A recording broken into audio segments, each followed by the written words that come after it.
Hello everybody, and welcome back to another episode of Aurorin Expounded. This time, I thought we would talk about a historical event rather than getting into the natural order of the world. And to kick off these historical events, I figured we'd cover a topic that involved the entire material plane as a whole. A time where all of Aurorin fought for survival.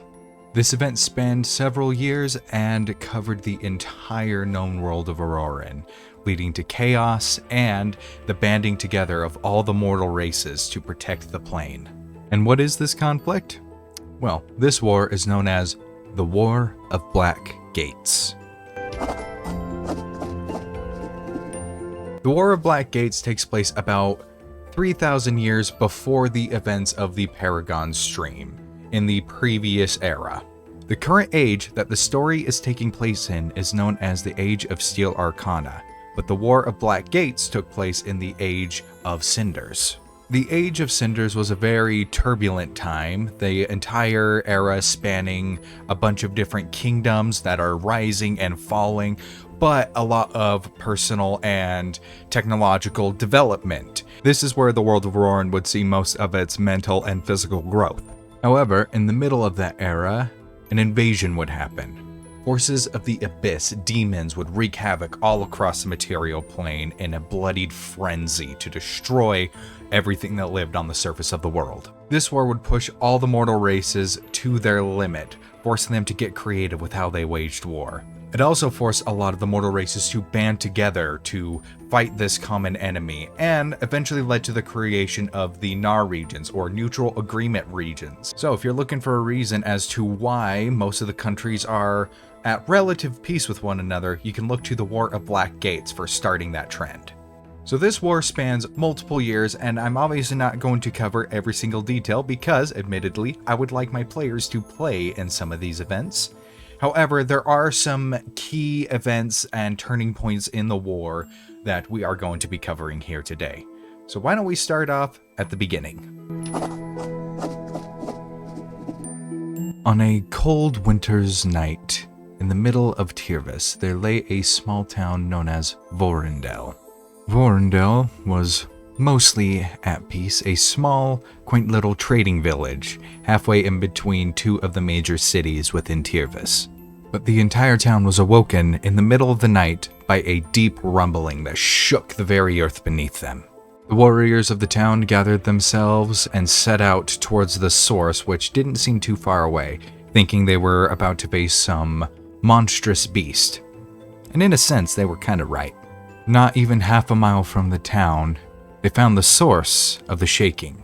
Two spires, white as bone, ascended from the earth below, almost like two pairs of ribs that formed a gate-like shape. And before long, a dark fog grew to fill this ominous archway until it was ink black and you couldn't see through to the other side. And with a resounding screech of 1,000 otherworldly voices, monsters and demons flew through the gate, destroying everything within their path and leveling Vorindel to the ground. To this day, the ground is still marked with the start of the invasion, as the barriers between two different planes were ripped asunder in a violent bloodbath. And while the gate is now closed, the spires still stand in a place that is now known as Vorindel's Grief. But in the midst of chaos, few survivors were able to make it out and spread to the two cities on the east and west side, warning their local governments of the coming threat of demons. When word finally reached the current ruler of Tirvis, which at the time was a clerical head known as the Prophet, he was able to send out word to the other two countries in Caranal, and from there, the word spread to the rest of the world. Believing this to be an isolated incident, certain mercenary groups were gearing up to venture out into Tirvis to quell the threat and seek fame and glory. But little did they know that every country, every continent, and near every city, there were going to be scores and scores of gates and demons flowing through. What seemed like an isolated incident rapidly grew into what could be considered a extinction level event. And so, the world was thrown into chaos. So many people fighting their own battles, banding together, driving back the demons, losing ground. But let's get into some key conflicts that happened all around the world. Let's head over to Alashkar, mainly over the Wescan Empire, to an event known as the Day of Lost Skies. An absolutely gargantuan gate would form within the heart of the Wescan Empire, something that would be known as a Prime Gate. These Prime Gates harbored the biggest and deadliest demons, as well as the most powerful and intelligent. Commanders of the invasion forces would make their way through these gates, and on the very rare occasion that a demon lord would set foot through, it would be through one of these gates as well. But on this occasion, it would be a sky demon known as Ceralax that would make his way through the gate. Ceralax was a large, beastly monster that blotted out the sun with his size, almost seeming to stretch from horizon to horizon, a massive thing that shouldn't belong in the sky but seemed to defy the laws of physics and gravity to do so, hovering above like some sort of demented manta ray. He flew and laid waste to cities, struck down mountains, and scores of people. However, he seemed to choose the wrong battlefield, as the skies were not his alone. During the time of the War of Black Gates, and extending as far as to this day, Alashkar, and by proxy the Wescan Empire, have the highest population of avian races, which means Aarakocra and Aurorin, able to fly and keep pace with this monstrosity. With that kind of population, the forces that fight against the demons here are probably the closest you could find in the world to an air force. A group of warlocks began to find prominence all over the world, calling themselves the Coven of Shackles, claiming to defend the world from extra-dimensional threats. And cooperating with the Coven of Shackles allowed the Wescan Empire's flying military to eventually strike down this beast after about 2 days of constant barrages of spells and artillery and some of the highest level magic that they had available. Finally, the demon was struck down, and his remnants and his soul were claimed by the patron of the Coven of Shackles. Torn from the material plane, not allowed to reform into the abyss, only to be imprisoned for seemingly eternity. Enraged at being beaten, the demon unleashed one final curse upon his assailants. After the demon was defeated, the next generation of Aarakocra and Aurorin were born, without wings. It wouldn't be until about 3,000 years later where an event in Atheus took place, restoring the wings back to the avian races. And that is why this battle is also known as the Day of Lost Skies. It is the day that flight was stripped away from the mortal races. During the war, wizards and scholars would work tirelessly to find a way to stop the war rather than just delay the inevitable of the endless hordes that were coming through these gates. The lead mind on this process was an individual known as Lexin, a wizard who transported his soul into a steel automaton to be able to escape the effects of mortality. And he had no trouble claiming his position, as he is actually the very first mortal to ever cast a magical spell within the world of Aurorin. So by this point in history, he is already tens of thousands of years old. However, there are limits to his capabilities, as certain magics and things that he discovers are too much for mortal souls to handle. So while he may have knowledge of certain magical things, it does not mean he has the power to channel these magical energies through him, at least not through his current vessel, which is a problem that he has been working on for thousands and thousands of years. So with that in mind, while he has the knowledge of ages past, in terms of raw magical power, there are still those equal to him scattered across the world of Aurorin, and it's not going to be enough to just blast the demons away. So, what did Lexin and his fellow scholars find out? Well, Obviously, this wasn't the very first time that a demon has ever set foot onto the material plane. They have come through many times through summoning rituals, things like that. However, it's really hard and takes a ridiculous level of magic to do a summoning ritual on this scale, planet-wide and consistent, rather than one demon through at a time.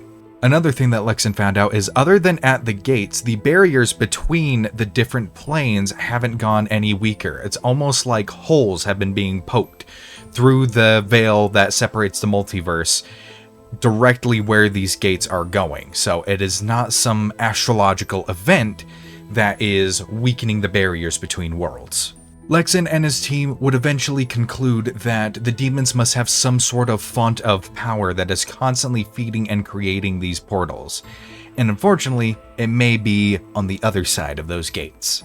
Eventually, this led to the discovery of what are known as the Hearts of Chaos, which are actually demons themselves, specially designed demons that with each beat of the heart, they weaken and rupture the barrier between planes until they open up a gate to a plane of their choosing. Send someone through the gate, kill the Chaos Heart, and the gate would close forever. However, there were many Chaos Hearts, but that spark of hope was enough to tip the scales of the war and put the mortal races of Aurorin on the offensive. The first Chaos Heart to be killed was actually on what is the continent of Miscald, in what is now called Duskenweald. The people of that area have always had, and to this day still have, an affinity for necromancy, and as such they were able to lead an army of undead through the Black Gates, acting as almost a tidal wave of destruction through the gate, overwhelming them with sheer numbers rather than tact and skill. Eventually, flooding enough undead through the gate was enough to overwhelm the demonic forces and swarm the Chaos Heart, which was then torn to shreds by thousands of undead, leading the Prime Gate to be closed and all the nearby gates to close after that. After a short period of watch and repairing, the forces that are in what is now Duskenweald realized that gates can no longer open within the area. And so, those brave enough and still able to fight set out to other lands to help close more gates, able to bolster the forces of people in other areas, causing an almost domino effect from gate to gate, as with each gate closed, more people could be spared to go over and close the next one. So, now that we have all the strategies, what about the equipment? The development of weapons forced by this conflict is what led into the new age of Steel Arcana, which is the current age that the world is in. A lot of places have devised their own weapons, forges, spells even, just to stem the tide of the demons. The much more religious society of Tyrvis took to blessing and consecrating their weapons to make holy armaments capable of smiting the demons back from whence they came. Over in Truslid, where there are large amounts of forges, as well as the world's largest forge, they were developing things of much more engineering prowess. One of the weapons developed by the inhabitants in Truslid is known as the Chain Cross Ballista, basically able to fire ballista bolts with a very high rate of fire in order to stem the tide of the literal hordes of demons making their way towards them. That, paired with a lot of their natural barriers to their cities, they were able to keep a lot of the destruction at bay before it hit their actual more integral infrastructure. Down in what is now Duskenweald, they developed stronger necromantic magics to make their undead more durable and able to withstand the punishment that the demons could lash out, allowing them to be the first to close a prime gate.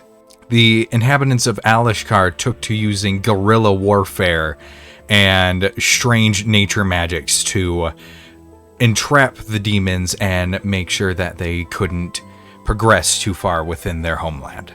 And in a lot of places around the world, a lot of people took to trying to defeat and clear out precursor ruins in order to claim the treasures that lie at the end for any sort of semblance of hope that there could be a destructive weapon or magical item that can turn the tide of the demons that were bearing down upon them. So, after much much hardship, ingenuity, creativity, and tenacity that the mortals had shown, they were able to drive back the demon's tide and seal the barrier between the abyss and the material plane. But what were the consequences of this after the war? When the dust settled and the rest of society had remained, that is when borders started forming into the modern countries that you see now. After a century or two, the countries became much more well established and then began to interact with one another. A lot of the longer lived races that had survived the war personally came together to form a alliance, so to speak. These people came from all over the world, all over the established kingdoms and countries, to form a council together. The goal of this council was to act as a single voice for the world as a whole, and thus they came together in what is now Nar Originis to form the Neutral Agreement Alliance, NAA, and subsequently all of the NAR regions, the Nar regions, on every single known continent on the world.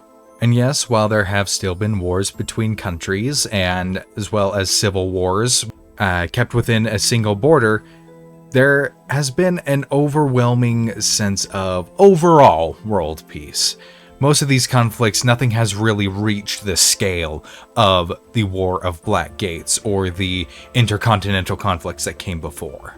Despite the horror of it, it seemed that the War of Black Gates shaped the world into what it is now. And now, it's just a hoping that nothing of that scale or danger will happen again. But only time will tell.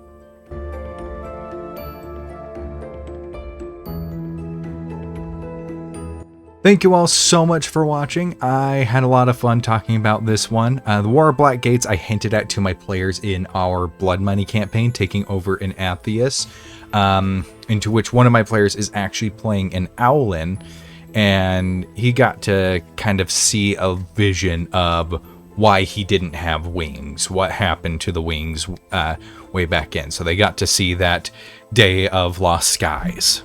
And I also want to talk to this because I want to start running some fun one-shots taking place during this war, and I got one coming this weekend, so I figured now would be the perfect time to make one.